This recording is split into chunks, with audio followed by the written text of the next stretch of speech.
In this video, we shall be explaining how to solve domain and range. Assuming we have y to be equal to f of x,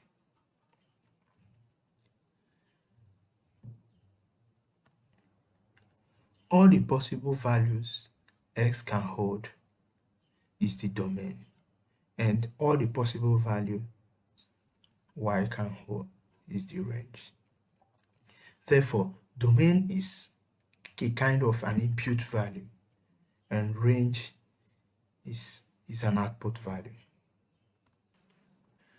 To solve domains and range, there are guides we have to consider. The first one is, if we have a case where a function is linear function,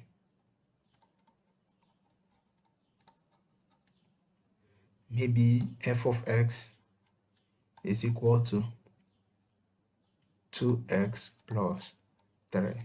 In this case, x can take any real number, and therefore the domain will be is equal to all real number.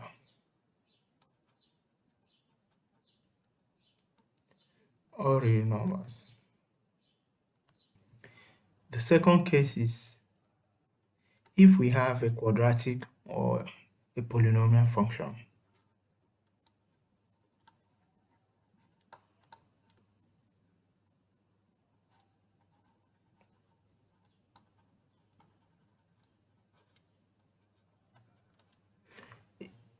Maybe f of x to be x squared plus 3x minus 3x plus 1. This is a quadratic function, or x cubed plus 2x plus x plus 2. So this is a polynomial function. In this case, x in this both quadratic and the polynomial function can hold any real number. So the domain as well, the domain D is equal to all real numbers.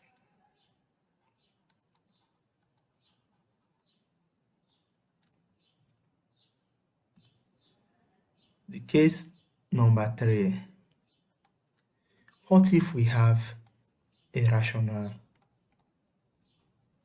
number, a rational function?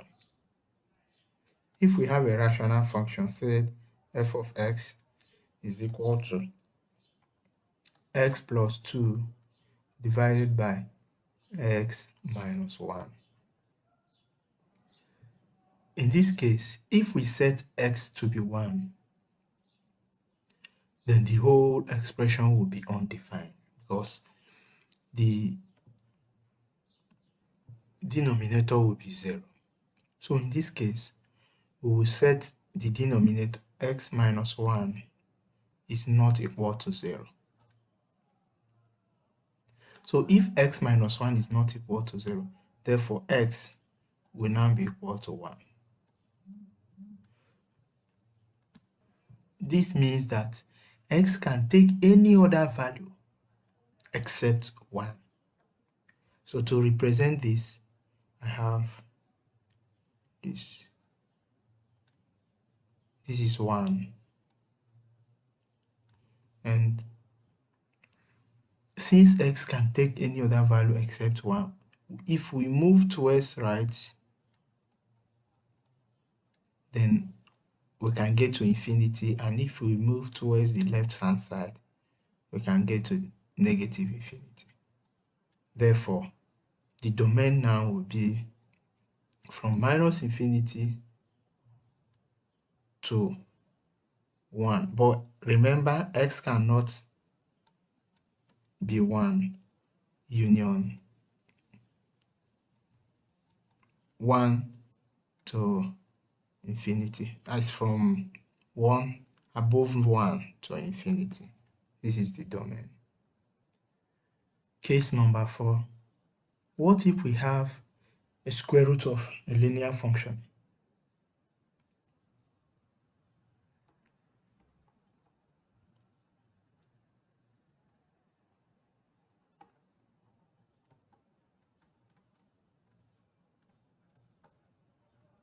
Say we have f of x now to be square root of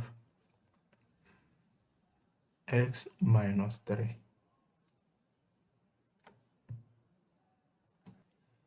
In this case,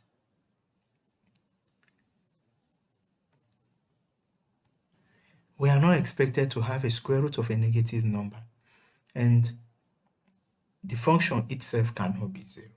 Therefore, to solve this, we have x minus 3 is not equal to 0. If x minus 3 is not equal to 0, then x is equal to 3. Therefore, x can hold any number greater than 3. The domain will be from 3 to positive infinity.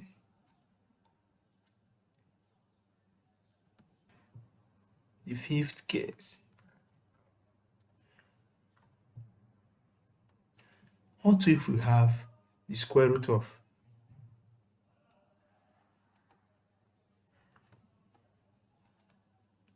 a quadratic function? Quadratic.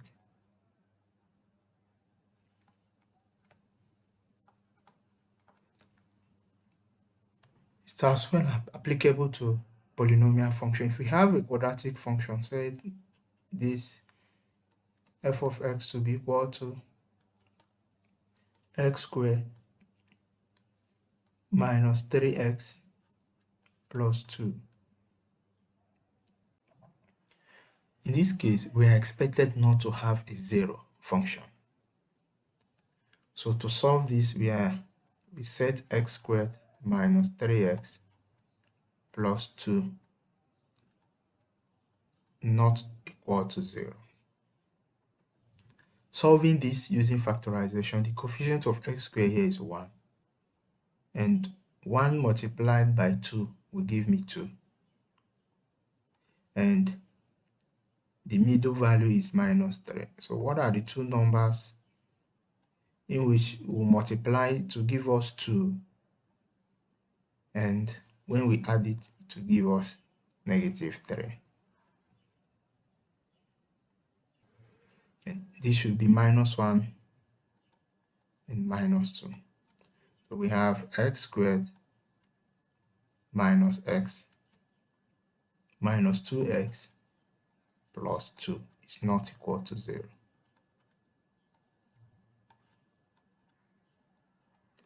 And if we factor out x, this will be x minus 1.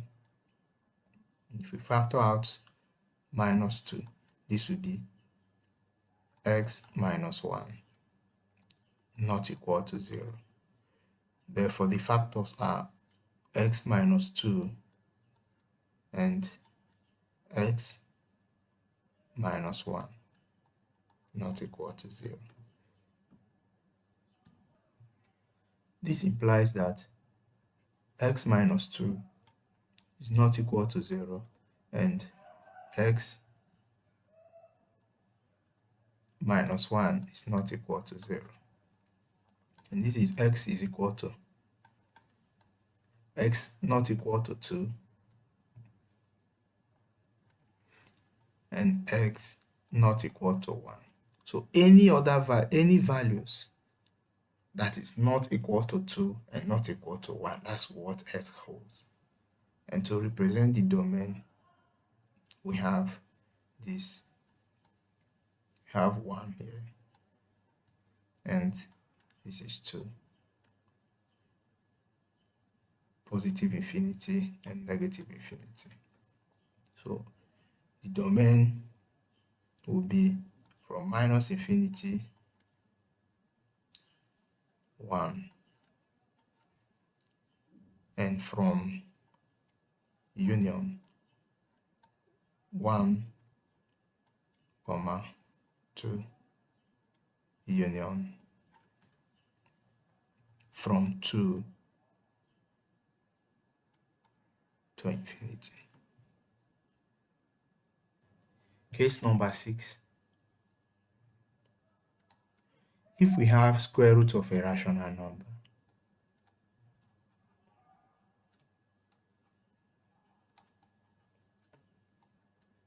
a rational function f of x, let's assume f of x to be x plus 1 divided by x minus 2.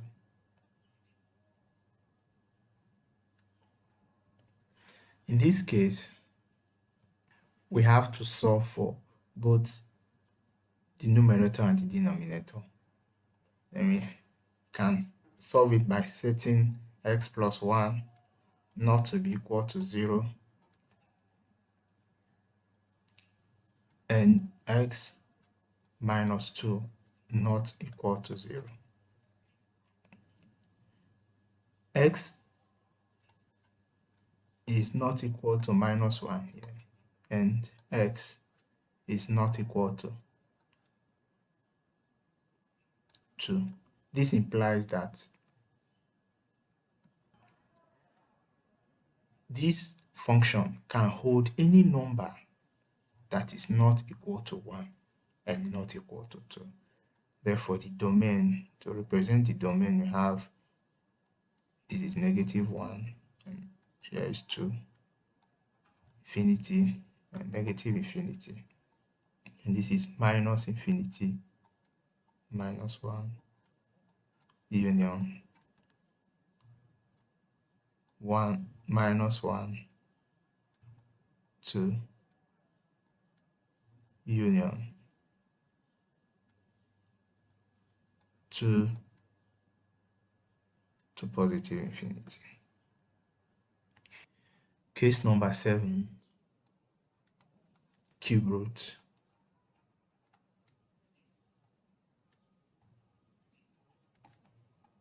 of a function. If you have a cube root of a function, say f of x is equal to x minus 3 divided by x minus 1. To solve this, you have to set only the denominator not to be equal to 0.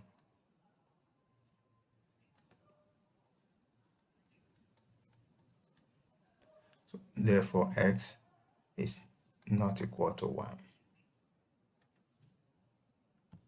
The domain will be 1, negative infinity, positive infinity, 1, union 1, infinity. Check out our next video for more examples on domains and range. Don't forget to follow us on Facebook page, subscribe to our YouTube channel, and if you have any question, don't hesitate to email us at science-elearningacademy@gmail.com. Thank you.